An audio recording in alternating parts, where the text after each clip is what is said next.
అడిగితే కూడా మైక్ కూడా నేను వద్దని చెప్పిన, మీరందరూ ఉన్నారు, మాట్లాడడం జరిగింది. దాని తర్వాత ఏం జరిగిందంటే పోయి అందరితో నేను SC1 అంతా కలిసిపోయినాము, మాట్లాడుకున్నాము, సమస్యలన్నీ సానుకూలంగా పరిష్కరించుకునేటట్టు మేమిద్దరం అన్నీ సరి చేసుకున్నాము అని పోయి చెప్పినారు. నేను ఇవేవి మాట్లాడలేదు. నన్ను మాతో పాటు కొంతమంది సుధీర్ అభ్యర్థత్వాన్ని వ్యతిరేకించి నాతో పాటు విజయవాడకి హైదరాబాద్కి వచ్చిన వాళ్ళు నన్ను అడగడం జరిగింది. ఏం జరిగింది, మీరేం చెప్పలేదు, ఆయన ఏమో ప్రకటించుకుంటా ఉన్నాడు, ఇది ఏంది ఇది అని చెప్పి అడిగితే నేను ఇదే చెప్పినాను. ఏమి జరగలేదు. ఒకటి,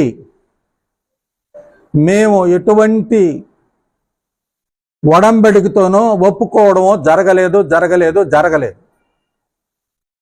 ఒకవేళ ఏదన్నా ఇటువంటివి హైకమాండ్లో ఇటువంటి తప్పులు చెప్పి ఇచ్చేసినా కూడా అదంతా మేము కూడా హైకమాండ్కి కూడా విన్నవిస్తాం.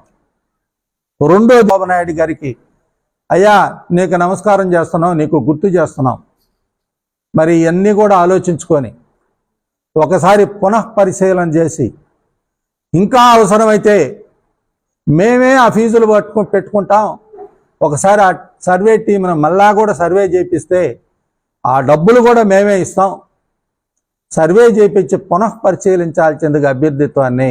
ఇవన్నిటితో సంబంధం లేదు, నాకు దేంతోనూ సంబంధం లేదు. నాకంతా ఉండేది ఎవరంటే నేను చేసిన సేవలు కాళహస్తి ప్రజలకి.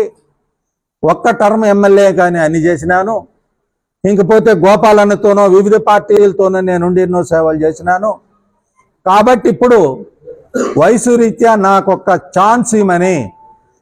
రెండోది, నాకేమంటే ఆధ్యాత్మికంగా ఈ ఛాన్స్ ఇచ్చిన తర్వాత I wanted to retired from politics, తప్పక పాలిటిక్స్ నుంచి బయట వచ్చేయాలి, నాకు ఈ రాజకీయాల నుంచి బయట రావాలనే ఒక ఉద్దేశంతో దైవికంగా మీరు చూస్తున్నారు, దేవుడు ఆయన కూడా దీవిస్తాడని, మీరందరూ ప్రజలు కూడా తీసుకునే భవిష్యత్తు నిర్ణయాలకి ఆశీస్సులు అందించాలని అందరికీ నమస్కారం తెలియజేస్తున్నాం.